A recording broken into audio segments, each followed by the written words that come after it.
It's time. Oh, shut up. What am I supposed to call it? Dating. It's time to discuss Casey and Izzy. Long have I heard of this sapphic relationship, and now I am here to give my lestastic opinions on this Netflix original show and the queer relationship it's showcasing. Some of you are not going to make it. Let's all take guesses on who. Seeing Sarah Gilbert definitely made me sit up a little straighter and pay a little more attention during season 3. They wanted to go full gay on us after 2 seasons of going full hetero. The series has been out for a while, so warning, this will contain spoilers. We're gonna talk Sam and how well of a representation he is for people on the autistic spectrum. We're gonna analyze CAZZIE, otherwise known as the love that is Casey and Izzy. And by the end, we'll find out if this series is worth a watch or not. Spoiler alert, it is, but anyways, let's get to the first scene.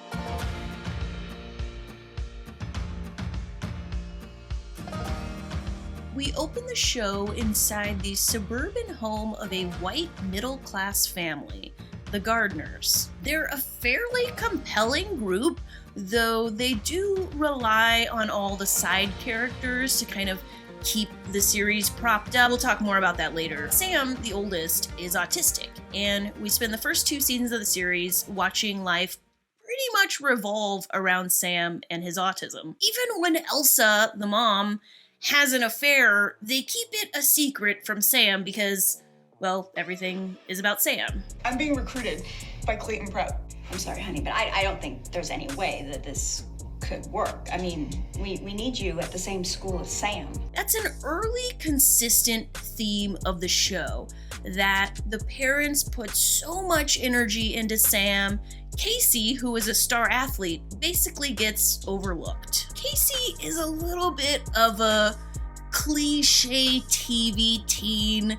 She's so angsty that she's always punching people or sitting on people or bopping people's milkshake out of their hands, and she winds up, in the principal's office a lot with all these adults who caress her and validate her and give her lots of individualized attention, and they tell her how she's wasting her potential.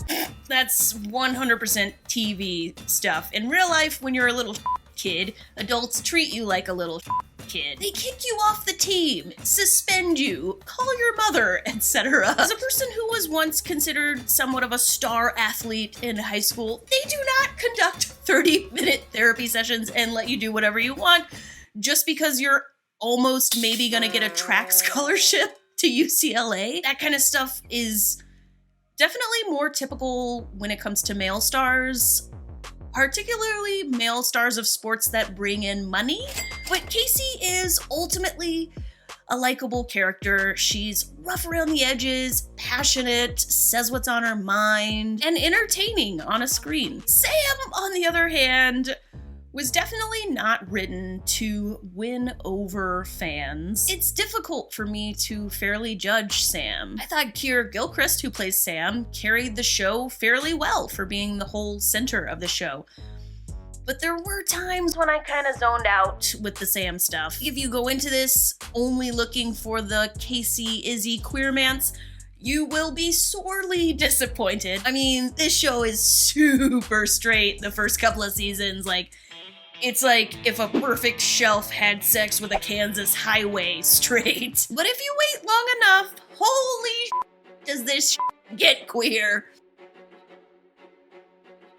Casey is played by Bridget Lundy-Payne, and Izzy is portrayed by actor Fievel Stewart. They both have a really large fan base. Fievel has almost 1 million followers on Instagram, and Lundy-Payne had over 1 million before deleting their account. I'm not surprised either actor is getting the attention they're getting. They're both style geniuses. I mean, look at these outfits Lundy-Payne has on. I just don't think I should wear clothes anymore. I will never be this stylish. I thought the backstory for Casey's love life was really interesting and believable. She wasn't quite sure what she wanted in life or who she was attracted to, and this cute blonde guy, Evan, enters the picture, determined to win her heart, which he does eventually win the title of her boyfriend. But it comes at a cost. He somewhat tragically ends up spending multiple years of his life doing what the show portrays as nothing except being in love with Casey. Boys are dumb. We don't need them. Yeah, screw boys. Oh wow, the amount of foreshadowing going on during season 3 is epic. Because I was jealous. Oh, you know. Ooh, you know why. It's starting to get a little gay in here. I was pleased that Casey and Izzy weren't the only LGBTQ aspect to this show. We were blessed with the presence of Sarah Gilbert, who plays, get this, a dry character. Oh, whoa, shocker. Sarah Gilbert playing somebody dry? I did not expect that. Obviously, I'm being sarcastic because she always plays somebody with dry humor. I'm starting to think that that's just Sarah Gilbert. We also get to see some genderqueer representation during the storyline Izzy has, where she's protesting the school's heteronormative uniform policy. And they give this woman-loving woman relationship just the total appropriate amount of screen time and lots of care and detail and nuance and complexity. Okay. I like all the main characters of this series. I really do. But this show gave me major Orange is the New Black vibes because to me, all the most interesting characters are the side characters. Zahid, Evan's little sister Beth, Paige, the psychotic, overachieving girlfriend, Julia, therapist. Because so much of the parents' storyline is the exact same thing through the first 3 seasons. I mean, after 1 season of the "you cheated on him, can he forgive you" plot, I was starved for other storylines from the side characters, and they gave it to me. Sam's friendship with Zahid is golden. Played by Nick Dodani, Zahid is the comedic relief of the show, and he absolutely kills it in that role. I'm a pretty big stoner, and even I don't wear as much marijuana paraphernalia as Zahid, but I've seen that guy out in the wild. We all have.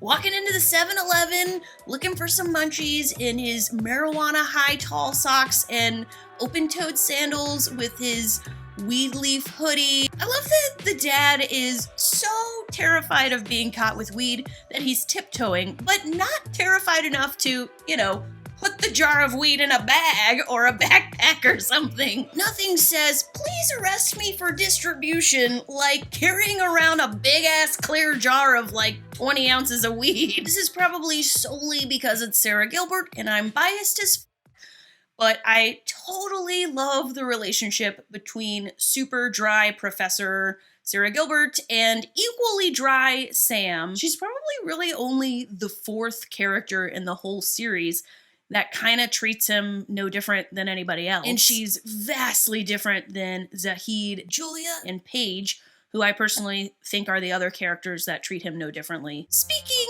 of Julia, I gotta say, one of my gripes with this show was how the therapist gets constantly cornered by the family for free therapy sessions. And the show makes this behavior seem like it's totally normal. Sam breaks into her house and they kind of make her the bad guy of that storyline. That was confusing to me. The dynamics between the parents and Sam and the therapist, I thought that was disturbing. And I kept waiting for the show to show, this is wrong, this is bad behavior. And it never really does. At the start of this show, I felt really disconnected from Sam, who is the center of the show. I mean, everything revolves around Sam. But by the end, I was so connected to Sam that I found myself crying simply because of where he was at in his journey through life. What a brilliant feat I thought the writers and actors and producers achieved, bringing us to a new level of connecting with people in society we have historically misunderstood, people on the autistic spectrum. But I can't ignore the reality of a show that has been criticized by people on the spectrum for not having enough autistic writers in the writer's room. From Sarah Suchek with Time, perhaps he would look like an autistic person from an outside perspective.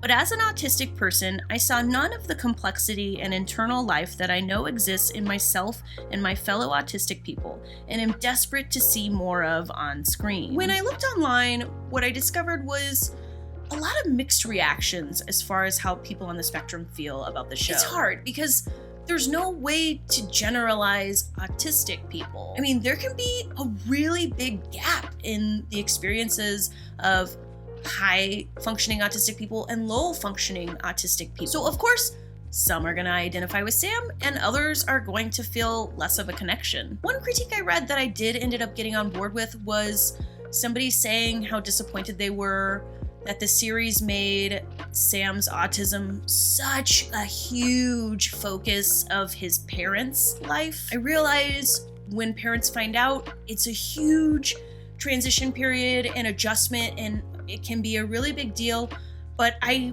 did long for the series to make the parents more three-dimensional. This is an old request from a good friend. Shout out Sophia the Lioness. I gotta admit, I liked the show because I was always eager to watch the next episode, always curious of what was about to unfold next with each character. When I combine the two expectations, meaning I'm a lesbian YouTube reviewer, I'm here for the lesbian relationship, with I'm just a regular reviewer reviewing whether this is a good TV show, it comes out for me to like a pretty good show. So what are your thoughts? Is Sam good representation for people on the autistic spectrum?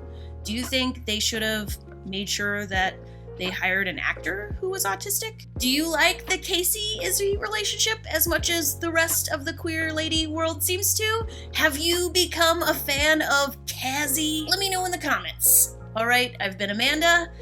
This is my Really Gay YouTube channel. I'll see you next video.